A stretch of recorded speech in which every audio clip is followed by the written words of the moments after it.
2024 is your year to make more money. And what I want to do in this video is go over 5 different things that you can start doing right now. That way you can make more money in 2024 than you did in 2023. And everything that I'm talking about in this video is based off of what's happening in the economy today, because we're seeing a lot of changes happen in 2024. 2024 is an election year. We're seeing the compounding effects of all the inflation. We're going to see the impacts of the higher interest rates. We might see interest rate cuts. So what I want to do today is talk about the different ways that you can earn more money in 2024. And let me start by talking about number 1, which is capitalize on the political emotion. You might not like what I have to say, but if you're interested in making some more money, this is some harsh reality for you.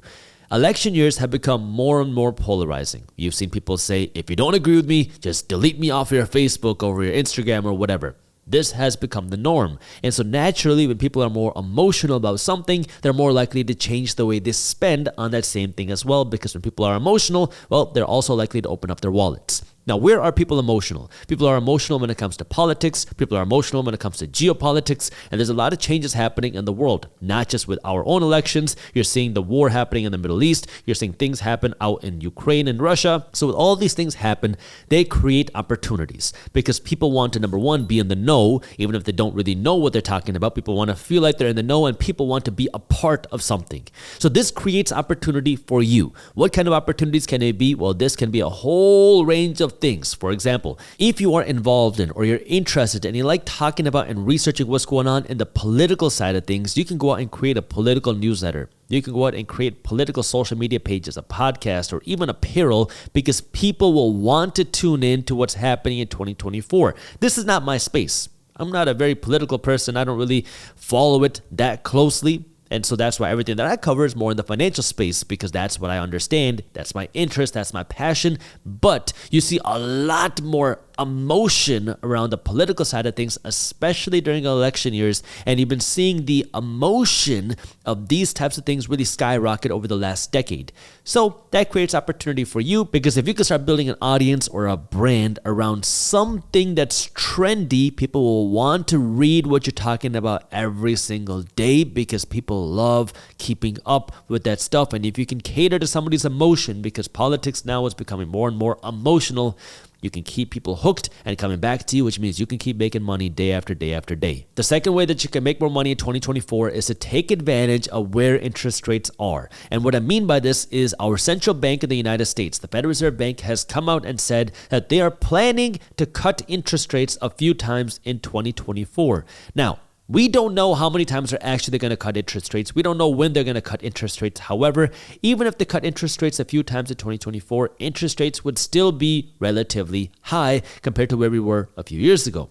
However, that can benefit you if you have some extra cash, because that means you can put your money into a place that's generating you some interest. What are those places? Well, the most accessible place would be something like a high interest savings account, which is why if you don't have one yet, please consider getting one. A high interest savings account, especially at something like an online bank or legitimate banks, they're FDIC insured, and they are a place where you can keep your money and earn some more interest. At the time of me recording this video, that's something like 4 to 5% a year in interest on your savings. These are not CDs. Your money is not tied up. You don't have any restrictions on what you can do with your money. You can pull your money out at any time, and this bank is FDIC insured. You don't want to put your money into one of those scammy, sketchy places that are not FDIC insured. Make sure that the bank is FDIC insured if you're going to be keeping your savings there, but at least you can start generating 4 to 5% a year in interest, as opposed to keeping your money in something like Bank of America or Chase Bank, where you're getting 0.05%. So if you have some extra cash, you might want to consider moving some of this money to a high interest savings account. Just make sure,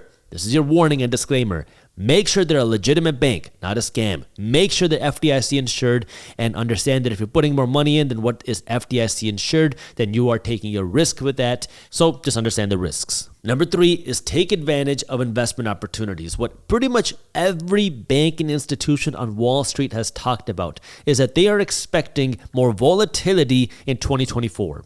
Why? Because there's uncertainty as to what's going to happen with interest rates. There's uncertainty as to what's going to happen with inflation. We've been seeing inflation fall for the last few months. However, if inflation makes a U-turn, then you could see a change in what the Federal Reserve Bank says. You could see a change in what the market predicts. And all of these things can create more volatility. but they create opportunities. Just like how I talked about with number one, people have become much more emotional on the political side of things. People are also very emotional on the investment side of things. Now, part of the reason for that is that stock market investing has become much more accessible, which is great news. There are so many tools and softwares out there which let anybody with $10 start investing their money into the stock market. That's the good news. However, most people have zero financial education when it comes to actually putting their money to work. So what happens? You have a lot of people that are buying high and selling low. You have a lot of people that are buying on emotion, buying on greed, and selling on panic. And this can drive more volatility.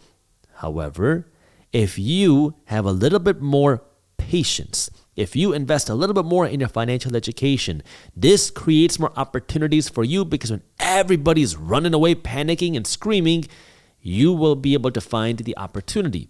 And while we don't know what's going to happen in 2024, if we continue to see volatility, that creates opportunity, because that can create more buying opportunities when things are down. Because that also means if interest rates don't go the way the markets expect, that can create more buying opportunities. If inflation doesn't go the way the markets expect, that can create more buying opportunities. If things don't go the way that people or investors expect, that creates buying opportunities. But the only person that can capitalize on that are the people that are, number one, prepared, meaning they have some cash, and number two, are financially educated and savvy enough to be able to capitalize on those opportunities. And there are always investment opportunities in every single market. But you have to be the person that's investing in a financial education and working to build that financial preparedness, and that can create more opportunities for you in 2024. So if you haven't started working on that, this is the time to definitely start doing that, because, well, we're going to see impacts of the higher interest rates. We're going to see the impacts of inflation. We're going to see the impacts of all these factors in the economy, and you want to be ready no matter what happens. Again, if you want some additional tools on this and some financial education, we have a free ebook at Briefs Media titled How to Build Wealth as an Investor, that walks you through how do you use your money, how do you build a mindset of an investor, to how do you actually invest your money, how do you generate cash flow, what are the different assets that you can invest your money in, how do you spend your money, and how do you protect your assets. This ebook is completely free. So if you want to get a copy of this ebook and start learning for yourself, I got the link to how you can download this ebook and start learning down in the description below, or you can go to briefs.co/ebook. Number 4 is don't be lazy. And this one's going to sound interesting, but hear me out on this. The Federal Reserve Bank has come out publicly, and they have said that they are expecting unemployment to rise in 2024. Why are they expecting unemployment to rise? Because they are expecting the impacts of the higher interest rates to lead to a slowdown in economic growth, a slowdown in job hiring, and a slowdown in employment. This is what the Federal Reserve Bank wants, because this is how they're planning to cool down inflation. Now, while that's what's going on in the economic world, what does this mean for you in the job market world? Well, companies are going to become more lean, because for unemployment to go up, that means people got to lose their jobs. That means companies got to let people go.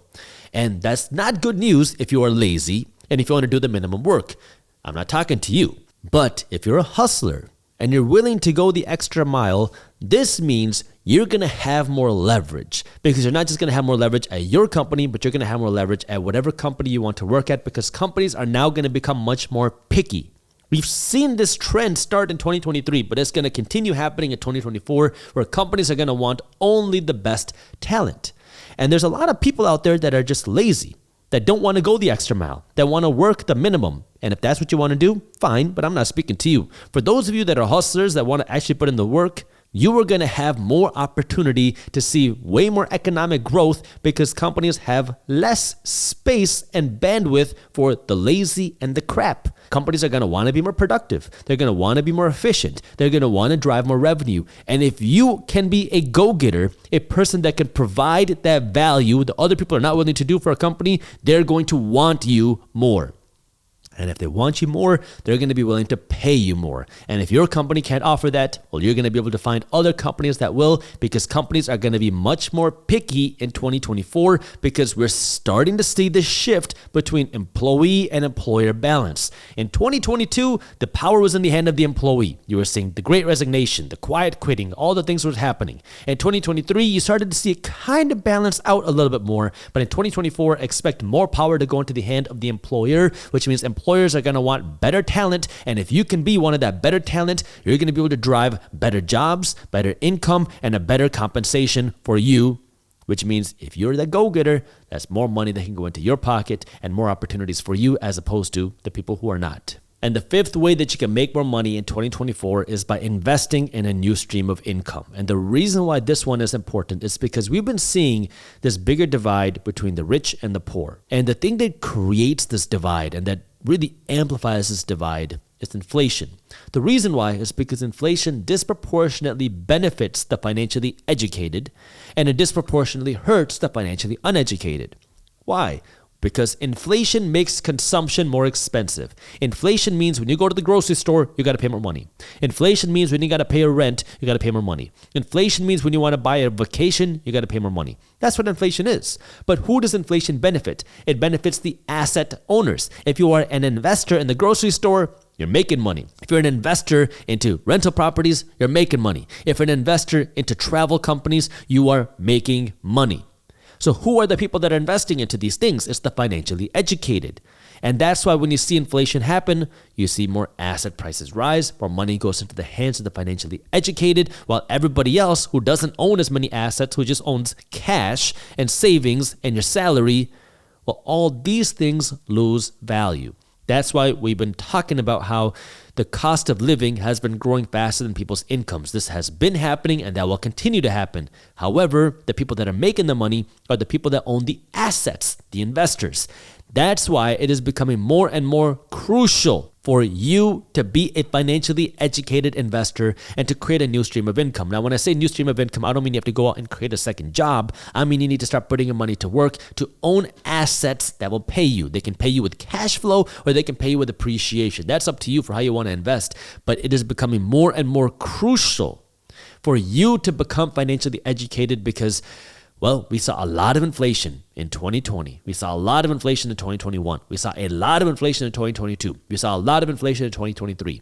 Now the Federal Reserve Bank is hoping we'll get closer to average 2% inflation, but we're still going to see inflation. Remember, they don't want to see 0% inflation. They don't want to see negative inflation to bring the prices back down to where they were in 2019. That's not what they want. They want 2% inflation.